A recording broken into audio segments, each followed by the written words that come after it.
Welcome back to today's aviation news recap, and my word, is it an action-packed one with a lot of focus on the future of airlines fleet-wise, from order cancellations to growth plans. Let me begin with growth plans, and that sits with Etihad Airways, who are planning to increase their fleet after publishing their latest financial results.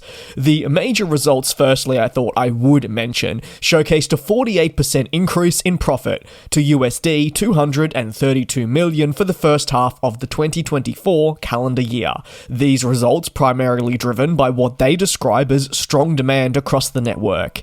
Etihad Airways says it enjoyed fantastic cargo but also passenger revenues, a solid recovery, and also continued growth. A total of 8.7 million passengers were carried over the year's first half, representing a rise of some 38%. Interestingly as well, the company cites that this result in passengers carried is 3 times higher than what IATA expected the average growth would be seen at Middle Eastern carriers. Thanks to the fantastic levels of performance that Etihad Airways has reported, the company is now continuing with exciting plans to increase its fleet and then expand its network. Etihad Airways Group's CEO said that in just over a year, they've added 16 more aircraft to their fleet, including the A321neo, which has been fantastic for them, and you've got to also factor in the multiple 787s that arrived earlier this year, all at the one time. As part of future fleet growth plans, and I'd say more focusing in on the short term, Etihad believes it'll take delivery of 20 next-gen planes in the next 18 months, so around 1 a month. Once these planes are delivered, Etihad says it will reduce emissions and achieve 20% greater efficiency compared to previous generations models. Etihad Airways is currently amid one of its largest fleet and overall business expansions since its creation. These plans do stem from what was unveiled as Journey 2030, which will see them reach considerable new heights in their employee base, fleet operated, and route network growth. The company wants to be a driving force for the future of the Middle East and foster local economic growth to which it believes it can contribute in a positive manner. But to do this, it wants to boost, or rather needs to boost, its operations quite significantly. This expansion is one only of the handful of attempts made by the airline to actually grow in recent times. Arguably one of the most noteworthy came in the 2010s, as you may recall, with massive aircraft purchases taking place.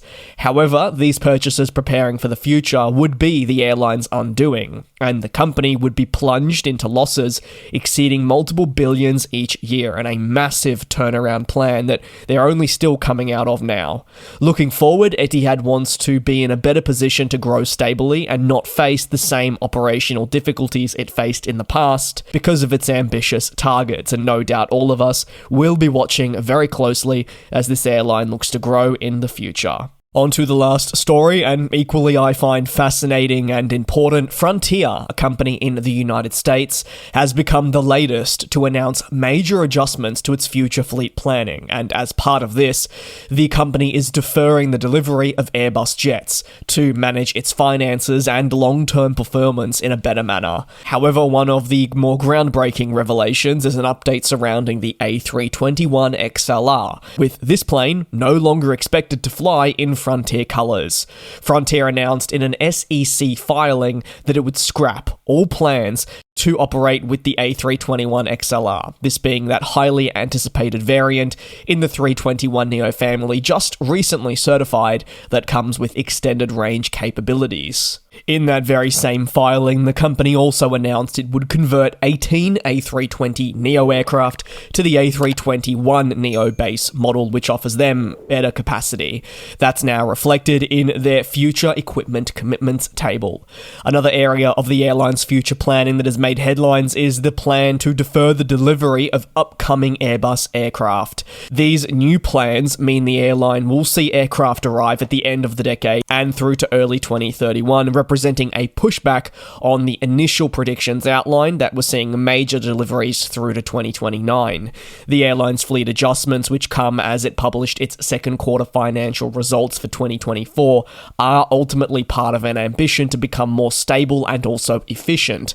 Frontier Frontier's order book stands at almost 200 planes, and while all of these are set to be integral for their future as they move towards not just these next-gen planes for growth, but also for the retirement of older types, it knows that it needs to be stable. So because of this, they're expecting deliveries to continue this year, but if we're looking into 2025, 2026, and 2027, even 2028, well, based on initial forecasting that was revealed some time ago, deliveries will be slashed by at most more than half for each year.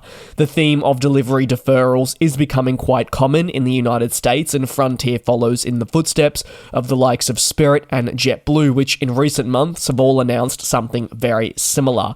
In terms of those delivery deferrals that I focus in on, while the next few years are going to slow down because they are deferred, the expectation is that as we move into the next decade, we will see a pretty hefty uptick in the yearly delivery targets. Of course, this is permitting supply chain difficulties not continuing for the long term. That'll conclude today's aviation news recap. Any thoughts, let me know down below in the comments. Thanks a lot for your support. Take care, be safe, like I always say, and I'll see you tomorrow. And we'll fly.